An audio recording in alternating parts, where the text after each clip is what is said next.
Bolehkah menggabungkan niat puasa qada Ramadan dengan niat puasa sunnah lainnya seperti 6 Syawal di bulan Syawal ini? Ya. Yang namanya kewajiban meskipun 100.000 rupiah tetap akan dimintai pertanggungjawabannya di hadapan Allah. Betul.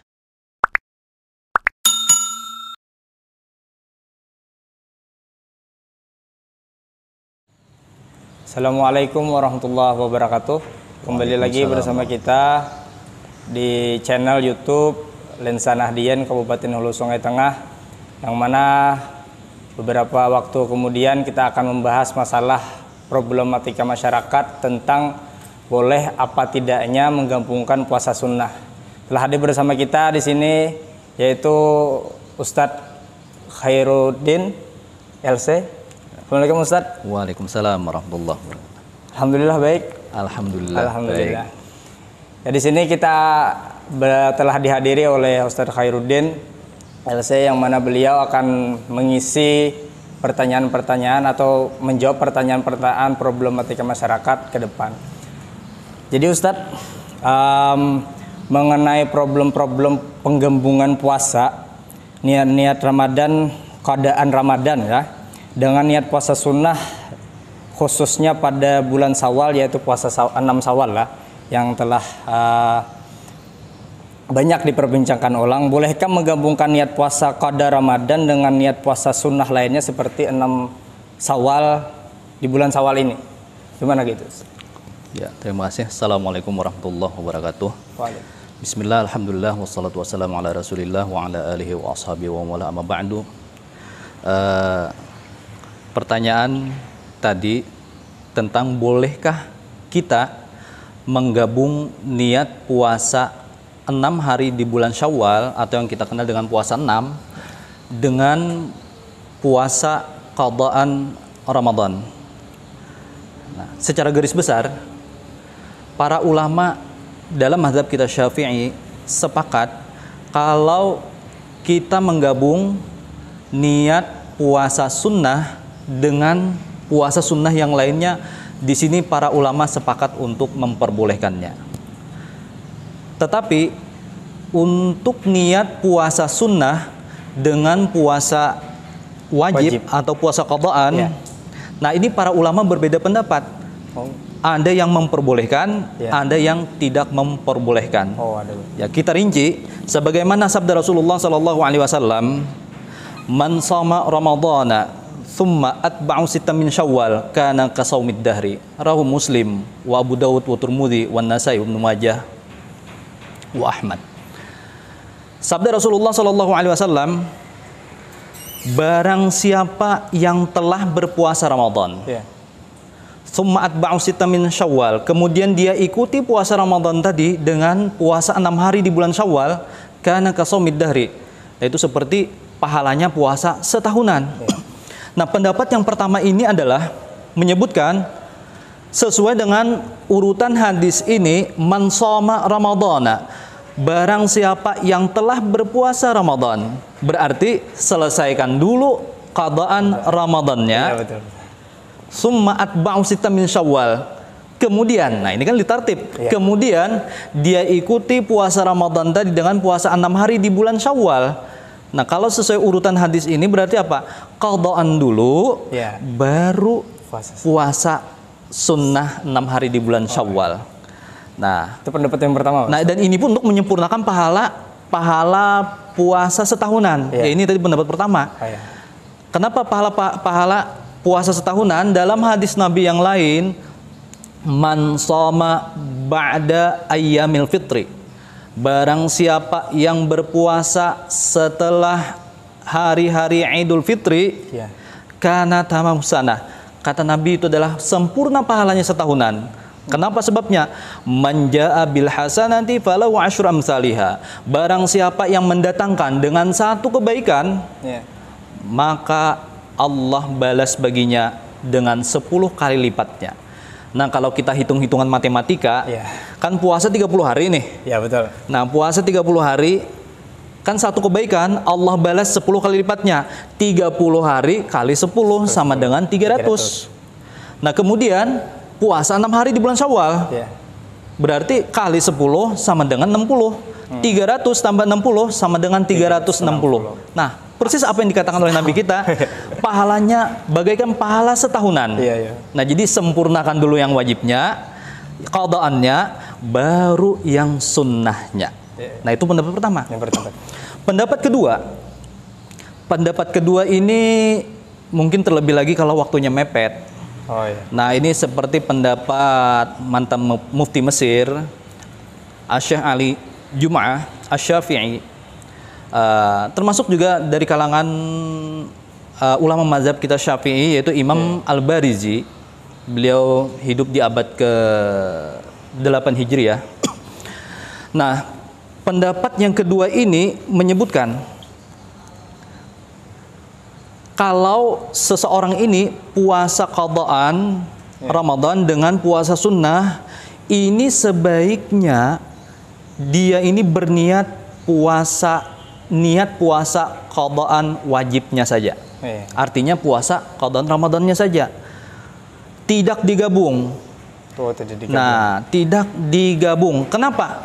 Karena setiap amal ibadah itu ada niyatun mustaqillah, niat yang tersendiri. Niat yang tersendiri. Contoh, ini ibadah wajib. Ya jelaslah dengan ibadah sunnah beda. Jelas beda. Nah, ini yang perlu kita garis bawahi. Jadi perlu kita garis bawahi. Seandainya pendapat kedua ini, seandainya seseorang ini puasa di bulan Syawal dengan niat qada'annya saja, karena dikerjakan di bulan Syawal, maka otomatis orang tersebut akan mendapatkan pahala juga, pahala puasa sunnah di bulan Syawal, meskipun dia tidak meniatkannya. Nah, meskipun dia tidak meniatkannya. Dan ini sebagaimana juga tahiyatul masjid. Kalau kita sholat di dalam masjid, meskipun niat yang lain, otomatis karena kita sholat di dalam masjid, maka otomatis tadi kita mendapatkan pahala tahiyatul masjid juga. Nah, ini pendapat kedua. Jadi sebaiknya pendapat kedua ini sama dengan pendapat pertama, tidak digabung. Nah, tidak digabung. Nah, terlebih kalau waktunya mepet, lebih baik niat yang wajibnya saja. Nah, itu. Pendapat ketiga. Ada yang pendapat ketiga. Nah, ini dalam mazhab Syafi'i ini. Pendapat ketiga, pendapat dari Imam Ibnu Hajar. Nah, ini seorang tokoh ulama besar di abad ke-10 Hijriah. Beliau berpendapat boleh digabung.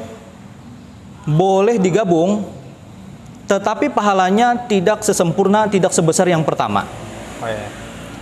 Kalau yang pertama tadi kan qadaan dulu. Nah, baru puasa sunnah. 6 Syawal, 6 hari di bulan Syawal. Kalau ini boleh digabung, tetapi tidak sempurna yang sebagaimana yang pertama. Ya jelas lah, ya kan kalau sama, ya mendingan kita gabung aja itu. Pembedanya. Nah, jelas beda. Nah, pendapat yang ketiga, pendapat yang keempat. Pendapat yang keempat ini adalah pendapat salah seorang tokoh ulama besar dalam mazhab kita Syafi'i juga, yaitu Imam Ar-Ramli. Nah, beliau berpendapat boleh digabung, boleh digabung, dan mendapatkan pahala kedua-duanya. Nah, inilah dalam hukum fikih. Dalam hukum fikih bermacam-macam pendapat itu wajar, dan kita tetap saling menghormati, bukan saling menyalahkan. Inilah indahnya perbedaan. Nah, pendapat yang kelima, nah ini lebih ekstrim lagi. Keempat kali. Tadi pendapat keempat Imam Ar-Ramli tadi. Boleh digabung dan mendapatkan pahala kedua-duanya. Nah, pendapat kelima ini lebih ekstrim, lebih keras, yaitu pendapat Imam Abu Makhramah. Beliau adalah seorang ulama besar Syafi'i di abad masih mazhab Syafi'i juga, yaitu di abad ke-10 Hijriah. Nah, kata beliau, siapa yang menggabung, maka tidak sah kedua-duanya. Nah, ini yang perlu kita cermati di sini. Yang kita ambil catatannya apa? Perlu kita garis bawahi dari 5 pendapat ini. Bagaimana kita menyimpulkan? Nah, kita menyimpulkan pendapat yang pertama ini adalah pendapat yang terbaik. Dengan penuh kehati-hatian, ihtiyati kita di sini, yaitu adalah dengan mengerjakan yang wajib dulu, baru yang sunnah. Nah, Nah, ini kata ibu-ibu, wah, enak ngomongnya begitu. Iya. Nah, coba bayangkan, qadaannya 7 hari, Iya. ditambah puasa 6, 13 hari, bayangkan hampir setengah bulan puasa, yang ngomongnya enak. Ya inilah hukum. Ya setiap amal ibadah itu akan mendapatkan ganjaran sesuai apa yang kita lakukan. Lebih banyak yang kita kerjakan, lebih banyak lagi pahalanya. Nah, itu yang paling bagus itu adalah pendapat pertama. Iya, betul. Untuk kehati-hatian tadi. Pendapat yang kedua, nah kalau tidak bisa pendapat pertama dengan alasan mepet misal. Iya, betul. Nah, waktunya tersisa cuma mepet 6 hari. Oh, silahkan mengambil pendapat yang kedua, niatnya tidak digabung. Artinya cuma berniat yang wajibnya saja. Karena kita berniat berniat di bulan Syawal, puasanya di bulan Syawal, maka otomatis akan mendapatkan juga pahala puasa di bulan Syawal. Karena niat tadi niatun mustaqillah, niat yang tersendiri. Nah, kita kalau pendapat yang pertama kedua ini memang tidak digabung. Oh iya. Tidak digabung. Contoh kita sedekah. Betul. Sedekah sunnah dengan hutang wajib. Iya, kalau betul, hutang, contoh orang ini punya hutang 100.000 rupiah. Iya. Kalau sedekah dia 1 juta, 2 juta misal. Iya, betul. Nah, bolehkah kita menggabung? Ini kira-kira kalau digabung, yang pendapat seseorang nih, aku bayar hutang, kuniatkan bayar hutang, ini kan wajib bayar hutang. Betul. Sekaligus ku gabung niatnya bersedekah. Oh, nggak bisa. Misal 100.000. Nah, ini kan marah yang utang. yang mengutangi ya. Nah, ini artinya memang niatnya tersendiri. Nah, niat tersendiri. Kemudian pendapat yang ketiga, ini memperbolehkan, ya silahkan. Iya. Kalau memang toh aku tetap memakai pendapat yang memperbolehkan, ya silahkan. Iya, betul. Ya, kita tidak boleh melarang. Iya. Kita tidak boleh melarang karena dalam hukum fikih ada yang memperbolehkan, meskipun pendapatnya agak lemah, ya kita tetap kita hormati. Iya. Ya, inilah kita indahnya saling menghormati, tidak saling menyalahkan. Ikhtilaf ulama ya. Nah, ini wajar ikhtilaful ulama, ini kan rahmah. Ini rahmat. Nah, ini yang perlu kita tekankan di masyarakat. Artinya silahkan, mana yang lebih seseorang ini lebih ingin melakukan, aku yang pendapat yang pertama atau yang kedua, silahkan. Pilihannya ada 5. Pilihan ada 5 tadi. Tapi untuk kehati-hatian pendapat pertama dan kedua. Iya. Nah, mungkin saya Kalaunya mengenai pendapat yang kedua tadi, Mualim ya, mengenai penting niat puasa wajib dulu. Ya. Ini kalaunya kita dimisalkan niat puasanya wajib ada di bulan Syawal, otomatis melaksanakan ibadah sunnah kan. Ya. Nah, terlebih lagi apabila ada orang itu puasa pada hari Senin dan Kamis, itu gimana Mualim? Tetap bisa dikatakan otomatis atau gimana juga? Ya. Sebagaimana yang di awal tadi, kalau sunnah dengan sunnah sepakat para ulama boleh. Ya. Artinya contoh hari ini hari Senin, kita niat puasa 6 hari di bulan Syawal. Ya. Nah, puasa di bulan Syawal, kemudian kita niatkan ini hari Senin, berarti otomatis dapat juga pahalanya. Kalau lebih mantap lagi, silahkan digabung. Kan boleh sepakat para ulama tadi. Iya, betul. Sepakat niat puasa 6, kemudian niat di puasa di hari Senin. Betul. Nah, jadi akan mendapatkan pahala kedua-duanya. Jadi para ulama sepakat kalau sunnah dengan sunnah sepakat memperbolehkan. Ya. Ya,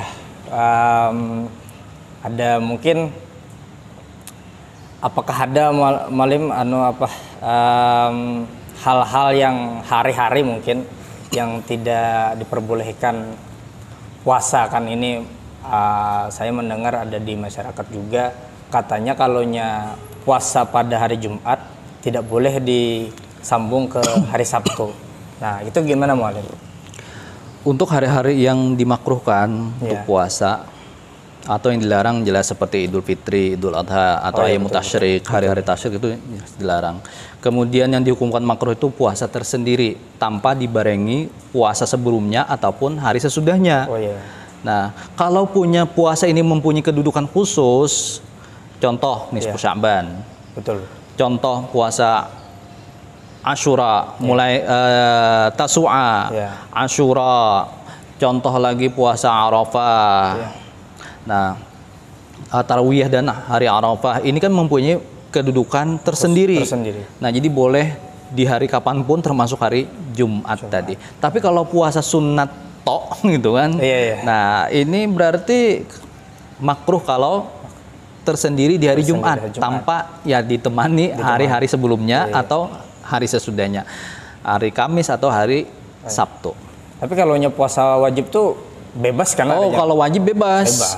Kalau qadaan wajib bebas kapanpun. Hari asal jangan di hari raya Idul Fitri, Idul Adha dan hari-hari tasyrik. Meskipun tidak dibarengi dengan hari yang setelahnya. Boleh. Kalau puasa wajib itu diperbolehkan, puasa wajib qadaan. Nah, tadi sudah dijelaskan oleh Ustadz mengenai hal-hal yang diperbolehkan puasa, ada 5 pendapat tadi. Ini ada problem di masyarakat juga mungkin malam ya, ada yang menyarankan sebaiknya niat puasa sunnah selalu digabung dengan niat qada Ramadan untuk menutupi kemungkinan puasa-puasa ketinggalan di masa yang lalu. Nah, di masa mungkin tahun ini di masa yang lalunya kan, bolehkah hal tersebut, Bang?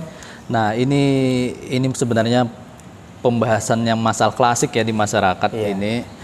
Memang beberapa hari yang lewat pun ada yang bertanya ini. Katanya ada yang menyarankan kalau puasa sunnah sebaiknya digabung dengan niat puasa qadaan. Siapa tahu? Nah, siapa tahu dulu-dulunya pernah ada ketinggalan puasa wajib, puasa Ramadan. Nah, bagaimana ini, apakah boleh? Ini kita bagi dua dulu. Kalau orang tersebut berkeyakinan, yakin atau menyangka bahwa dia tidak mempunyai hutang atau qadaan di bulan Ramadan, berarti ini puasanya ini haram. Karena apa? Karena dianggap bermain-main. Betul. Dianggap bermain-main. Kan seseorang ini tidak mempunyai hutang. Kenapa mesti harus bayar hutang? Kan logikanya begitu. Berarti ini bermain-main dalam ibadah. Nah, lain halnya seseorang ini ragu. Nah, ini kan syak ini.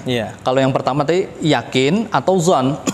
Nah, menyangka atau berkeyakinan tidak mempunyai hutang. Kalau ini ragu-ragu, orang ini mempunyai hutang. Nah, hutang ibadah puasa tadi, maka dia wajib ya, dalam artian boleh.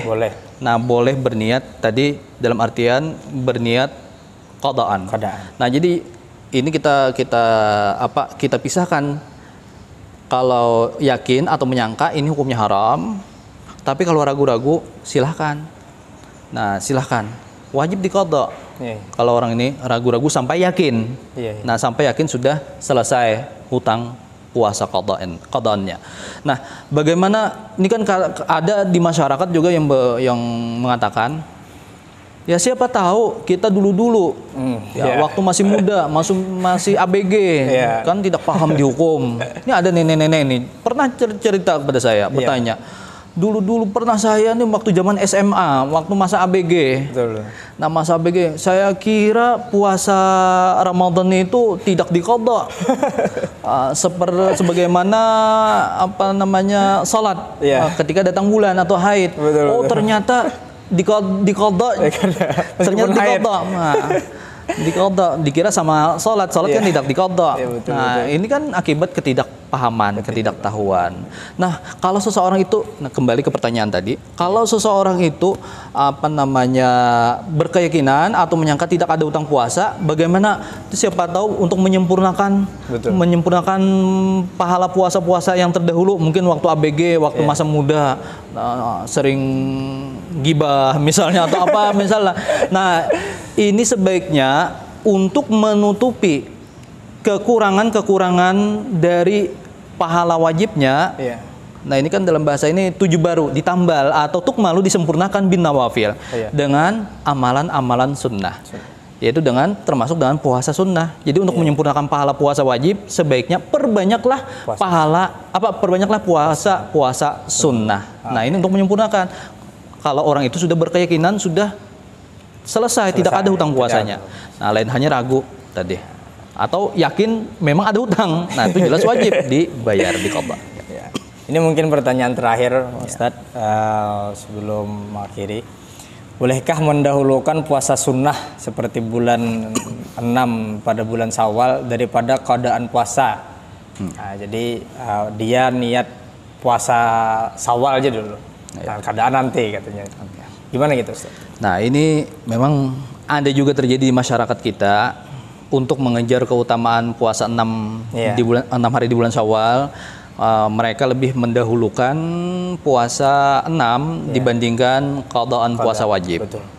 Nah, kalau ditanyakan sahkah puasanya? Jawabannya sah. Oh iya. Tetapi dari segi etika, adab dan juga kehati-hatian, ihtiyati, kita yang namanya umur.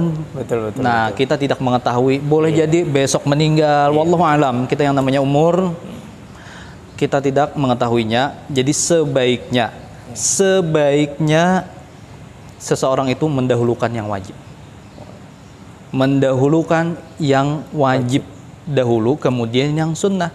Karena walau bagaimanapun seseorang ini tidak di akhirat nanti, yang pertama kali dimintai pertanggungjawabannya oleh Allah adalah amaliyah wajib. Salat 5 waktu, puasa Ramadan. Kalau puasa 6 ini belakangan. Kan ini sunnah. Pendukung aja. Nah, pendukung. Kalau toh memang tidak dikerjakan, ya tidak apa-apa. Tidak berdosa. Betul. Nah, jadi jangan juga diwajibkan puasa 6 ini. Karena hukumnya sunnah. Dan kita pun juga tidak meremehkan sunnah. Betul. Kita tidak meremehkan sunnah. Nah, jadi dilihat ini wajib, ini sunnah, berarti wajib yang didahulukan, walau bagaimanapun. Tapi kalau ditanyakan sah. Dan ini pun, nah sebagai catatan, ini bagi para ibu-ibu atau ya anak muda, ini biasanya anak-anak ABG ini. Ada dulu beberapa kasus ini saya yang pernah ada yang bertanya kepada saya, anak SMA, nah siswi SMA. Ya, di samping ketidaktahuan tadi, hutang-hutang puasanya yang beberapa tahun yang lewat itu belum diqadanya. Nah, akibat melambat-lambatkan ini. Nah, ini kan imbasnya seseorang kalau melambatkan qadaan puasa Ramadannya sampai Ramadan tahun berikutnya datang, belum diqadanya, contoh sehari tadi. Nah, 1 hari aja biar kita mudah. Contoh 1 hari belum diqadanya tanpa uzur. Betul. Nah, lain hanya kalau ibu-ibu menyusui, wanita hamil itu kan ada uzur. Ini tanpa uzur, maka kalau sudah lewat setahun, yang 1 hari ini tetap wajib sehari diqadha. Karena lewat setahun kan dianggap lalai. Betul. Berarti plus tambahannya bayar fidyah 1 mud per tahunnya. 1 mud per tahun. 1 mud per tahunnya. 2 tahun 2 mud, 3 tahun 3 mud. Dan seterusnya. Kalau puluhan tahun mungkin ya sangat mungkin berkarung-karung berasnya. Nah, lumayan juga.